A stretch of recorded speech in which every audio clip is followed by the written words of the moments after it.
안녕하세요. 상반기 성역 공부 7번째 시간, 이제 두 번째 영상에서 이어가도록 하겠습니다. 두 번째 영상에서는 이제 26장을 마무리할 텐데 57절부터 75절까지 말씀 보겠습니다. 앞선 영상에서 이제 예수님께서 겟세마네 동산에서 제자들과 함께 기도하신 후에 이제 대제사장들과 백성의 장로들이 보낸 종들에게 이제 붙잡혀 가시는 모습까지 우리가 보았는데, 그렇게 예수를 잡은 자들은 이제 예수를 끌고 대제사장 가야바에게 갔다 합니다. 그리고 그곳에 서기관과 장로들이 모여 있었다 해요. 대제사장 또 서기관 장로들, 이들은 모두 사내들인 공회원입니다. 사내들인 공회는 이스라엘의 최고 입법 또 행정 사법 기관이고, 총 회원이 이제 70명이에요. 그 70명의 회원들의 이제 의장이 대제사장인데, 이제 그들은 이제 이 예수를 그 자신들이 모여서 이제 심판을 하는, 재판을 하려고 하는 것이죠. 근데 요한복음 18장 12절에 보면 이 예수를 붙잡은 사람들이 가야바에게 먼저 가지 않고 이제 안나스에게 갔다라고 해요. 이 안나스에게 끌고 갔고, 이 안나스는 그 해의 대제사장인 가야바의 장인이다라고 했거든요. 우리 앞서 말씀드린 대로 이 당시에 이제 대제사장이 이제 두 사람 있었습니다. 안나스와 가야바가 둘 다 있었는데, 이 유대인들 입장에서는 원래 대제사장이 이제 종신직이기 때문에 가야바보다는 안나스를 이제 실제 대제사장이라고 생각을 한 거죠. 그래서 그에게 이제 데리고 갑니다. 그리고 그 다음에 이제 가야바에게 가는 것이죠. 근데 학자들의 연구에 따르면 이 안나스와 가야바의 집이 그렇게 멀리 떨어져 있을 것 같진 않았다라고 해요. 중앙뜰과 어떤 관정으로 쓰는 그 재판정이 가운데 있고, 양쪽에 아주 가까운 곳에 안나스의 집과 가야바의 집이 있었던 것 같습니다. 그러다 보니까 요한은 안나스에게 갔다가 가야바에게 갔다 구분을 하지만, 이 마태 같은 경우에는 이제 안나스는 생략을 하고 그냥 가야바에게 온 것으로 기록을 하는 것이죠. 근데 그곳에 이제 서기관과 장로들이 있었어요. 말씀드린 대로 사내들인 공회가 그곳에서 이제 소집이 된 건데, 엄밀히 말하면 이제 이 소집은 불법입니다. 사내들인 공회는 해가 뜬 이후에 이제 낮에 소집이 되어야 하거든요. 그런데 지금 밤중에 이들은 모여서 예수님을 재판하려고 합니다. 이유는 아주 간단합니다. 사람들이 무섭기 때문이죠. 사람들이 무서워서 지금 예수님을 낮에는 붙잡지 못했고, 가룟 유다의 도움을 받아서 이제 밤중에 데리고 왔고, 이제 가룟 유다가 예수님을 데리러 간 사이에 대제사장은 이제 사내들인 공회를 자기 집에 이제 소집을 한 겁니다. 그렇게 모여 있는 상태였던 것이죠. 근데 58절을 보면 베드로가 멀찍이 예수를 따라서 대제사장의 집들에까지 들어갔다라고 하는 말씀이 있어요.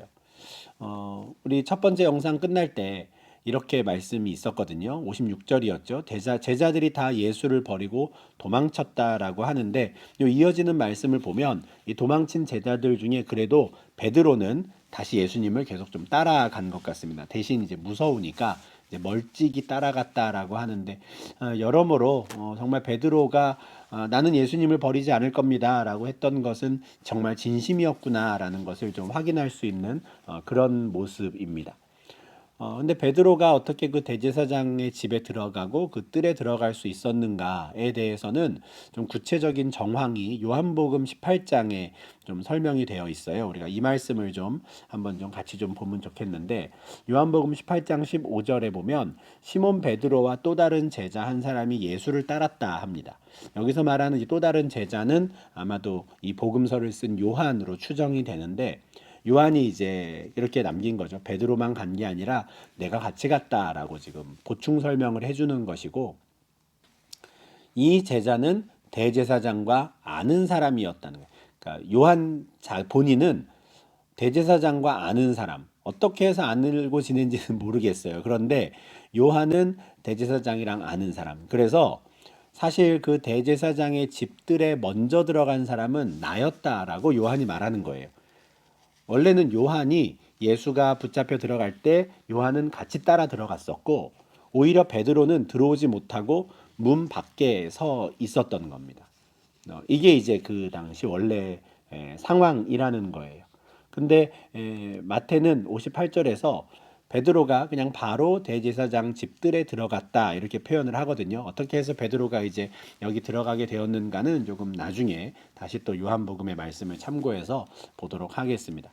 어, 좀 종합을 해보면 예수님을 같이 따라간 건 두 제자였고요. 근데 요한은 먼저 예수를 따라 들어갔습니다. 근데 베드로는 문 밖에 서 있었는데 어떤 상황들이 좀 지나면서 베드로도 그 안에 들어가게 된 거예요. 집들에까지 들어가서 베드로가 하고 싶었던 건 뭐였냐면 결말을 보고 싶었어요. 지금 예수님이 붙잡혀 가셨거든요.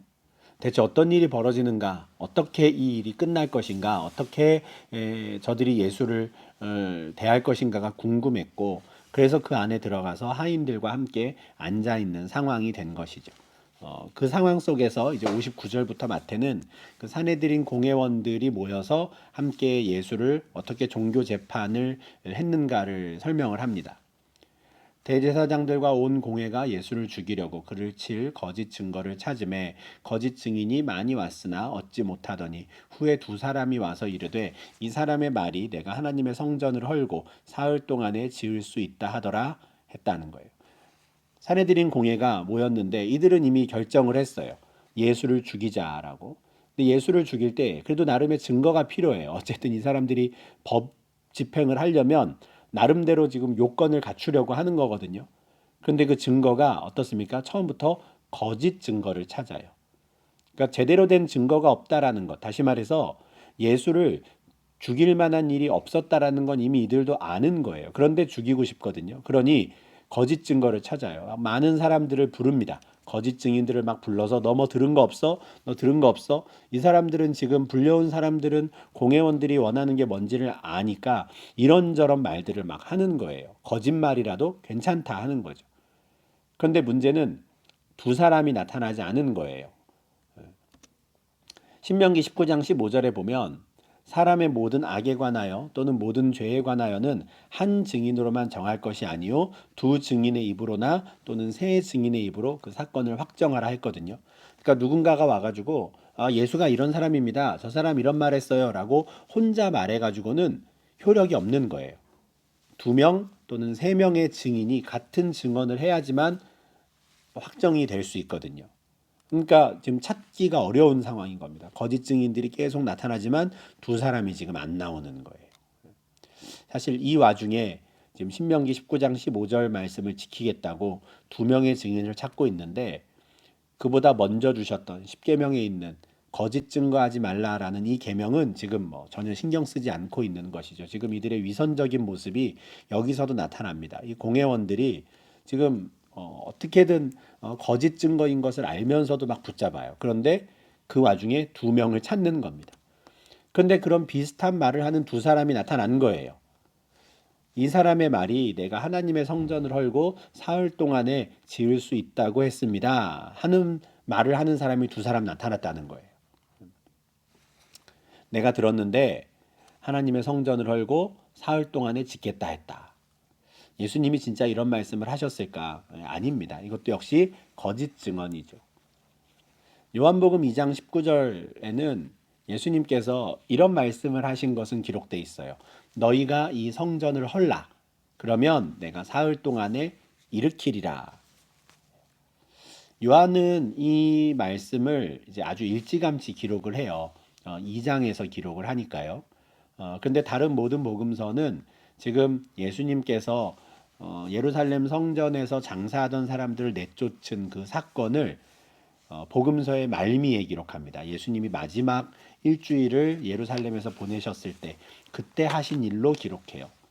요한은 아주 일찌감치 그 일을 하신 걸로 기록을 하지만 근데 요한은 시간 순서대로 사건을 기록한 사람이 아니기 때문에 그 예수님이 성전에서 장사하는 사람들을 내쫓은 일을 일찌감치 우리에게 알려주는 것이 더 효과적이겠다 생각을 해서 일찍 가지고 온 거거든요. 그리고 그때 예수님이 너희가 이 성전을 헐라 내가 사흘 동안에 일으키겠다라고 하셨다는 거예요. 그럼 실제로 이 말씀을 하신 건 지금 재판을 받고 있는 이 시점을 기준으로 보면 며칠 전이에요. 그죠? 며칠 전에 예수님께서 예루살렘 성전에서 장사하는 사람들을 다 내쫓으시고 그리고 그때 나오시면서 제자들에게 이런 말씀을 하신 거거든요. 너희가 이 성전을 헐어라. 그러면 내가 사흘 동안에 일으키겠다. 근데 내가 그때 이런 이야기를 들었습니다. 이 사람이 이 성전을 다 헐어버리겠다 그랬고 3일 만에 짓겠다고 했습니다라고 말하는 사람들이 두 사람 나타난 거예요. 그런데 마가복음 14장 59절에 따르면 심지어 그 두 사람의 증언도 일치하지는 않았다라고 그래요. 그러니까 조금 다른 점이 있었던 거죠. 비슷한 말을 했지만 일치하는 증언은 또 아니었던 거예요. 그러니 정말 많은 거짓 증인들을 막 불러가지고 너 뭐 들은 거 없어 들은 거 없어라고 다그치기는 했지만 제대로 된 두 증인이 나타나지 않은 거죠. 그래서 대제사장이 이제 직접 나섭니다. 62절 63절인데요. 대제사장이 일어나서 예수께 묻되 아무 대답도 없느냐 이 사람들이 너를 치는 증거가 어떠하냐 하되 예수께서 침묵하시거늘 해요. 대제사장이 일어나서 무슨 말이라도 해봐라 하는 거예요. 이 사람들이 지금 너를 고소하고 있는데 이 증거에 대해서 할 말 없느냐 하는 거예요. 지금 딱 서로 완전히 일치하는 증언을 하는 두 사람이 나타나지 않으니까 지금 어떻게든 예수님의 입에서 뭔가 꼬투리라도 잡으려고 할 말 없어? 라고 지금 하는 상황인데 예수님은 가만히 계십니다. 침묵하시죠. 사실 지금 이 바로 예수님 앞에서 막 온갖 거짓말들, 거짓 증언을 쏟아내는 사람들을 보시면서 얼마나 가증스러우셨겠습니까? 예. 얼마나 그들에게 하실 말씀이 많으셨겠어요. 그런데 예수님은 침묵하십니다. 지금 벌어지고 있는 이 상황을 지금 하나님의 뜻 가운데 이루어지는 것임을 온전히 받아들이셨기 때문이에요. 이렇게 되리라고 기록된 말씀이 이루어지고 있다라고 온전히 받아들이고 인정하셨기에 침묵하고 계시는 거거든요. 이사야 53장 7절에 이런 말씀이 있습니다. 그가 곤욕을 당하여 괴로울 때에도 그의 입을 열지 아니하였으며 마치 도수장으로 끌려가는 어린 양과 털 깎는 자 앞에서 잠잠한 양같이 그의 입을 열지 아니하였도다.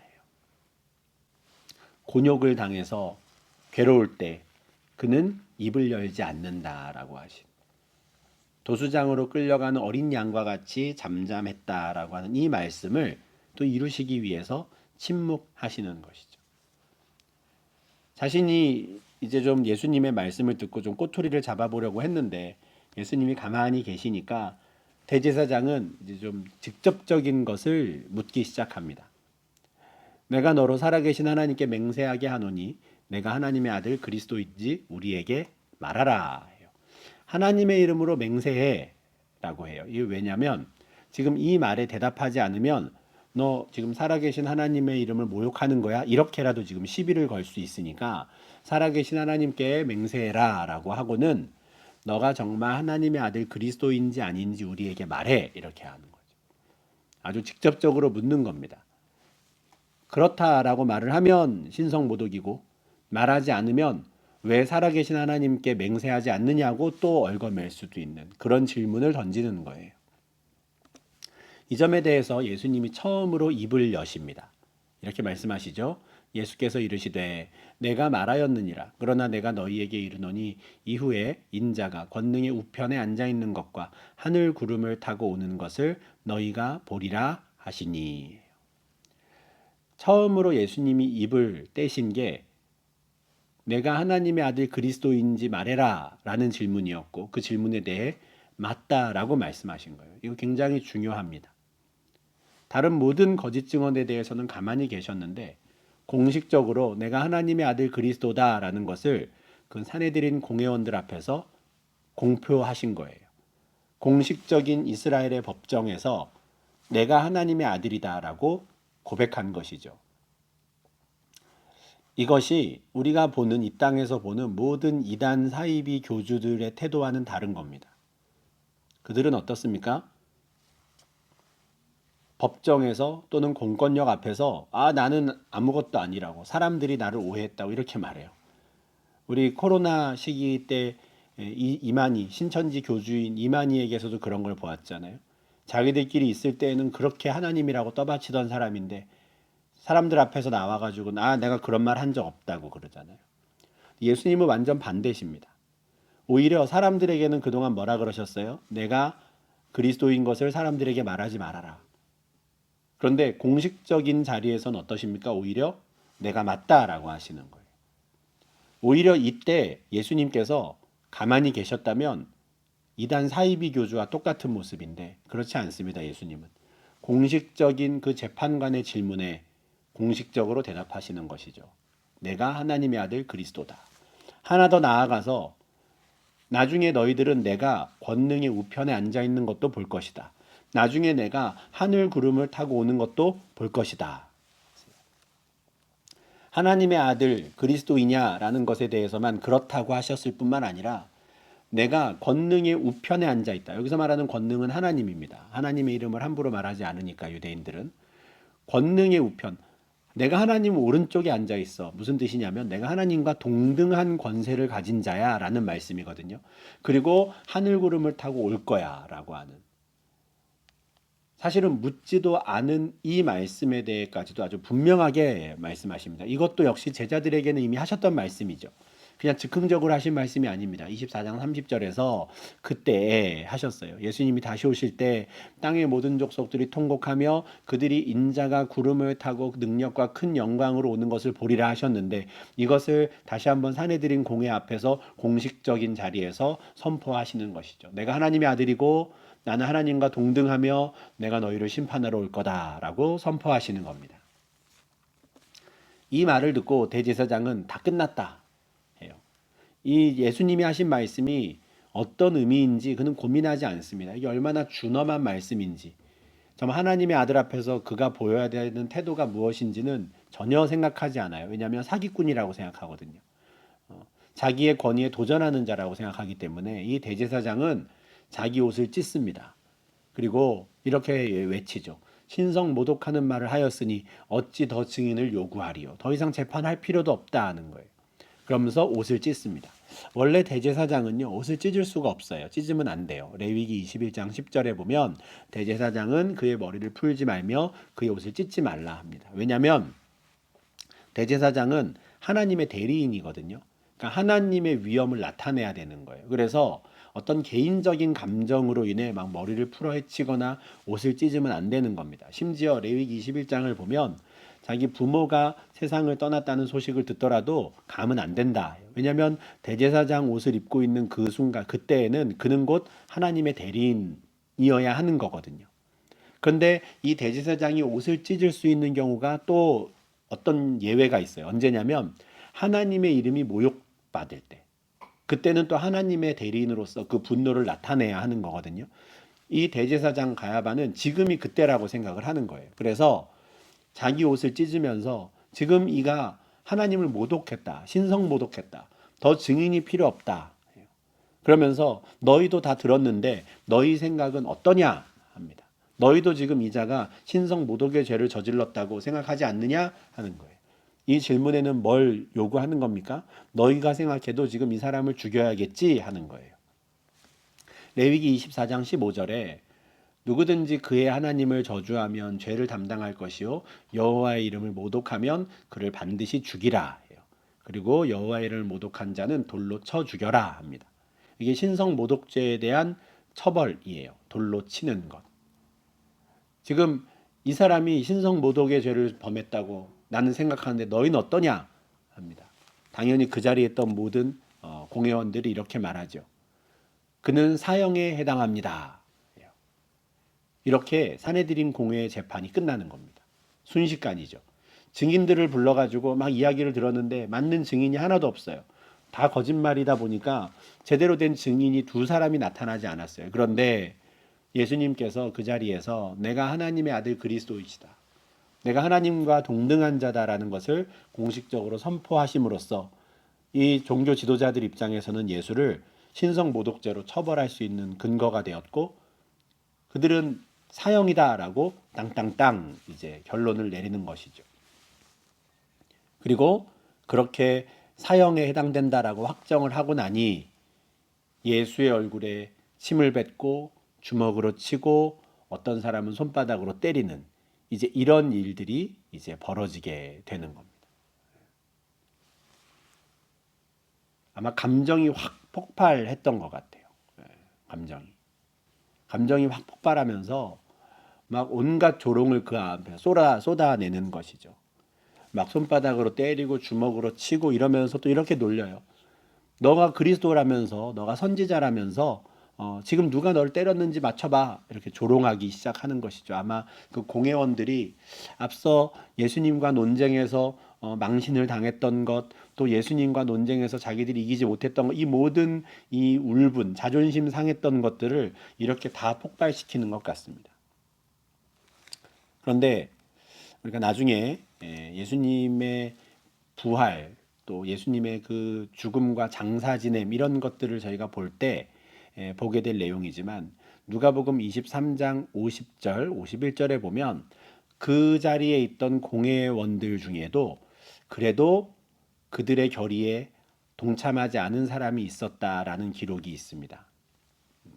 이건 좀 이제 예외가 있었다라는 걸 좀 말씀드리려고 지금 설명을 드리는데, 누가복음 23장 50절입니다. 공회의원으로 선하고 의로운 요셉이라 하는 사람이 있으니 그는 아리마대 사람이다는 거예요.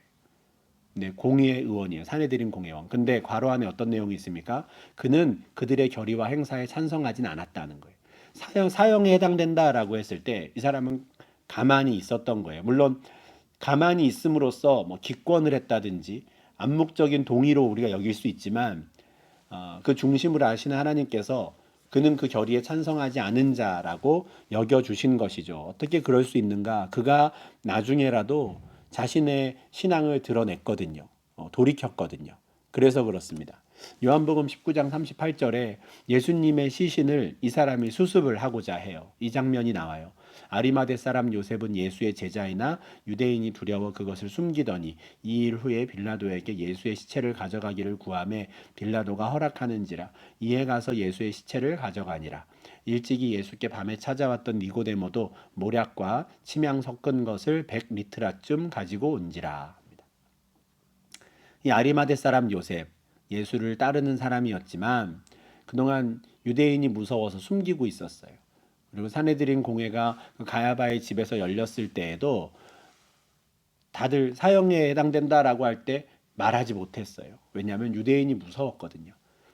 그런데 그 이후에 예수가 실제로 십자가에 못 박히고 죽는 그 상황들을 보며 그가 굉장히 괴로워했던 것 같습니다. 그의 신앙 양심에 큰 가책을 느끼고 끝내는 용기를 내어서 빌라도를 찾아와서 시체를 달라고 하는 것이죠. 어떻게 그럴 수 있었을까? 좀 굉장한 용기를 낸 것이라고 생각합니다. 왜냐하면 십자가형을 당한 사람의 시신은 수습하지 않기 때문에 그렇습니다. 예수님의 십자가가 골고다에 세워지거든요. 골고다의 뜻이 해골이에요. 왜냐하면 아무도 수습해가지 않는 시신을 그냥 거기에 버려두고 결국엔 거기엔 뼈만 그냥 남는 상황이거든요. 그래서 뼈가 많은 해골의 언덕이라서 골고다입니다. 그런데 그 십자가에 달린 사람의 시신을 달라고 하는 건 내가 그 사람과 한편이다라는 걸 나타내는 거기 때문에 아무도 그렇게 하지 않는 거예요. 그런데 지금 이 아리마대 사람 요셉이 예수의 시체를 가져가겠다 해요. 그리고 빌라도가 허락해 주죠. 왜냐하면 이 사람은 공회원이니까 무시할 수가 없는 겁니다. 유대인의 공회원이기 때문에 그 부탁을 들어주는 거예요.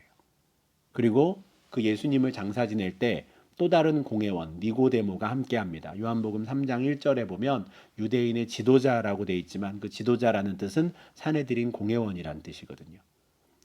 이 니고데모도 그날 밤에 요한복음 3장에서 예수님을 찾아와서 하나님이 세상을 이처럼 사랑하사 독생자를 주셨다. 저를 믿는 자는 멸망하지 않고 구원을 받는다. 생명을 얻는다라는 말을 듣고 예수의 제자가 되었던 것 같습니다. 다만 아리마대 사람 요셉이나 니고데모나 다 유대인이 두려워 숨기고 있었는데 오히려 예수님의 죽음을 확인한 순간 그들은 용기를 내어서 자신의 신앙을 밝혀요. 사실 다른 제자들과는 완전 반대죠. 있던 신앙도 다 버리고 도망쳤는데 오히려 이들은 감추고 있다가 두려워하고 있다가 오히려 예수님의 죽음을 확인한 후에야 비로소 자기 신앙을 고백합니다. 참 놀라운 일인데 또 하나님께서 이 두 사람을 통해서 예수님을 장사 지내는 그 일을 하시는 것이죠.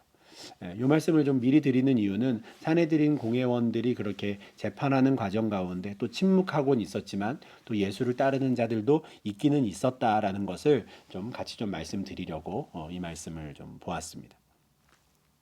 그렇게 사내들인 공회원들이 예수는 사형에 해당한다라고 이제 결정을 내릴 때 그때 이제 밖에 베드로에게 어떤 일이 있었는가 이 내용이 이제 69절부터 나와요. 베드로가 바깥 뜰에 앉았더니 한 여종이 나와 이르되 너도 갈릴리 사람 예수와 함께 있었도다 하거늘 베드로가 모든 사람 앞에서 부인하여 이르되 나는 내가 무슨 말을 하는지 알지 못하겠노라 해요.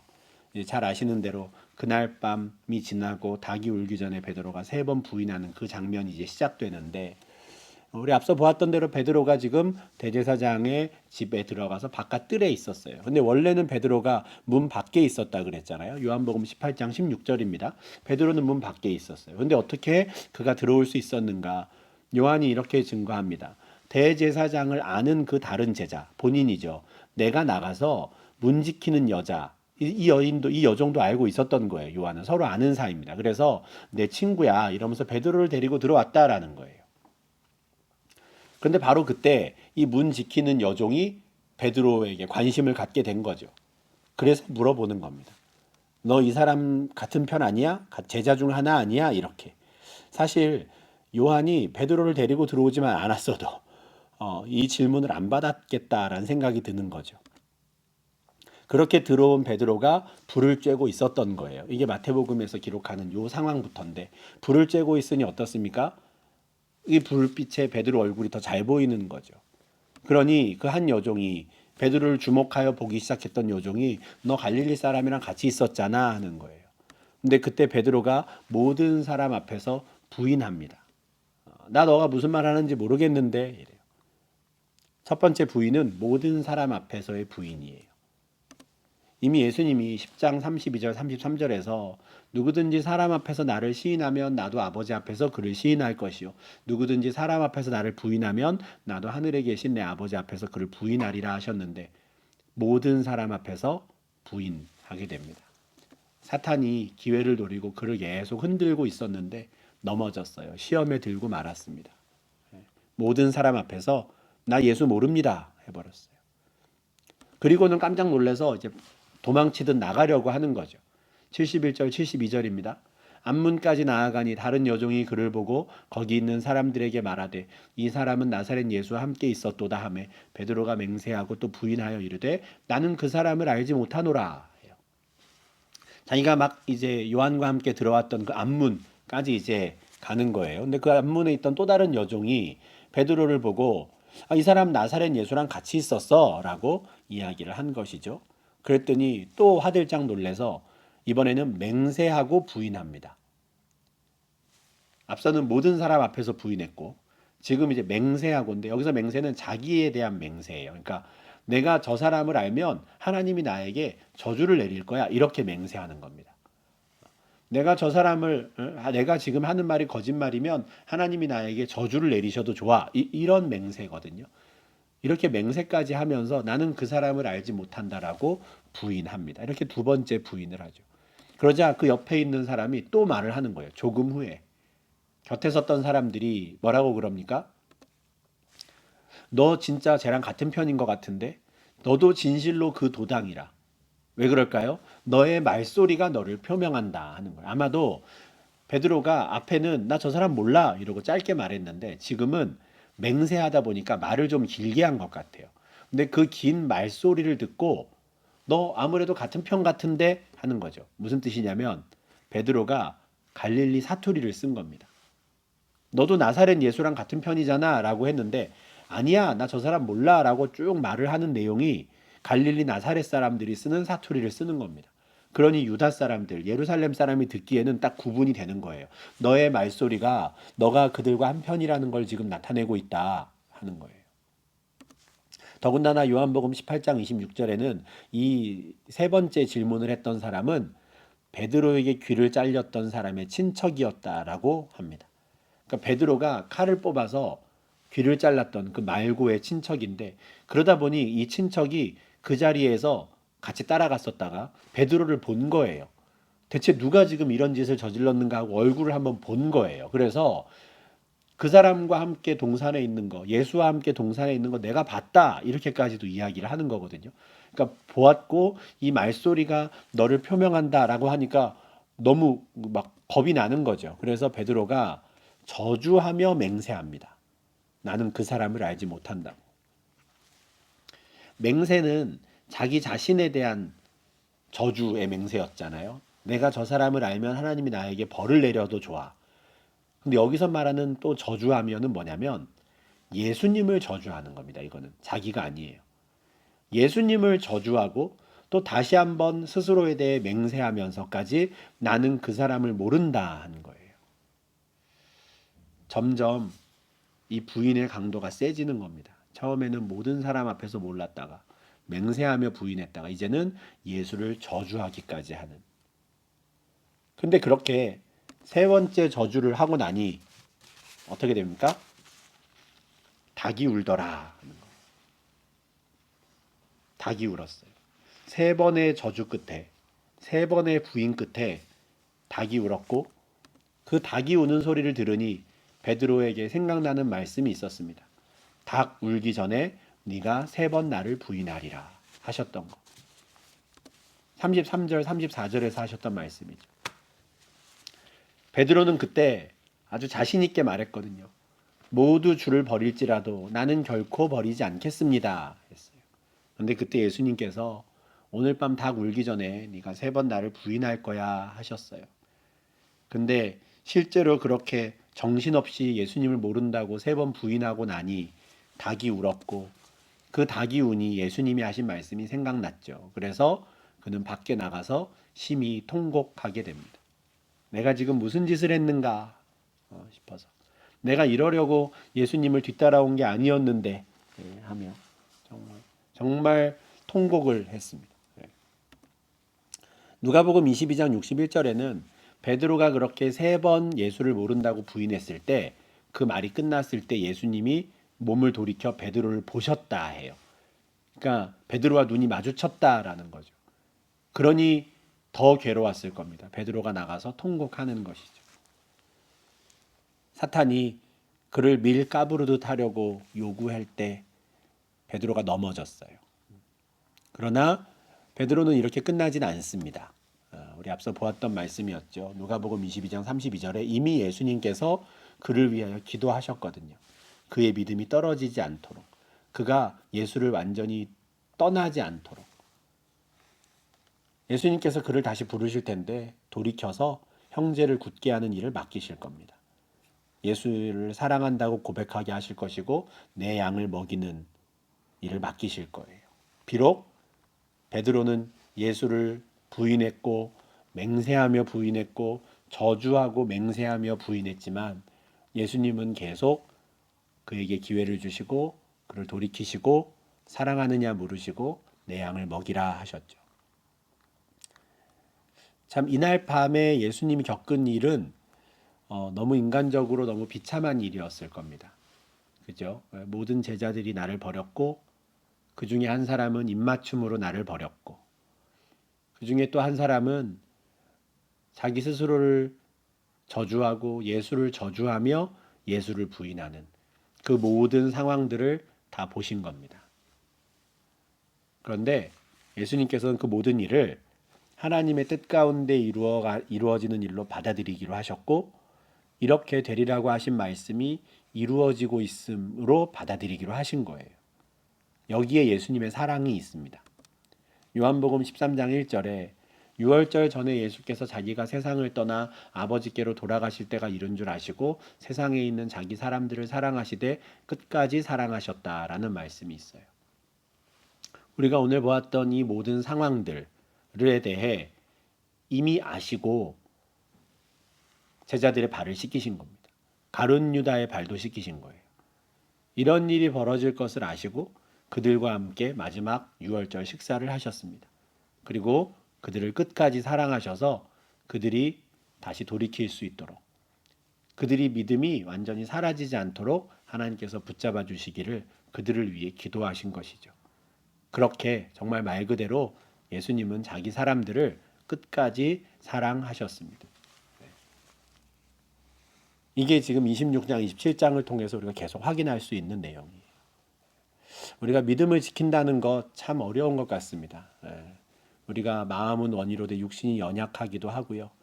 우리가 깨어있지 못하기 때문이기도 하고 그 와중에 사탄은 계속해서 밀가부르듯 하려고 우리를 흔들어댑니다. 그래서 우리가 넘어지기도 하지만 우리를 끝까지 사랑하시는 예수님이 계시기 때문에 우리가 아주 엎드러지거나 또 아주 믿음을 잃어버리지 않을 수 있는 것 같아요. 우리가 이와 같은 주님의 사랑을, 은혜를 기억하면서 우리의 믿음을 잘 지키고 정말 시험에 들지 않도록 늘 깨어있는 삶을 살 수 있어야 하겠습니다. 네, 이렇게 해서 우리 일곱 번째 시간 26장 말씀도 우리가 마무리를 하겠습니다. 그리고 다음 주에 27장 말씀 볼 텐데 27장도 분량이 많아서 두 번에 나눠서 볼 거예요. 그래서 여덟 번째 시간에는 27장 전반부 말씀 저희 함께 묵상하도록 하겠습니다. 네, 오늘도 오랜 시간 수고 많으셨습니다. 함께 해주셔서 감사합니다. 그러면 다음 시간에 이어가도록 하겠습니다.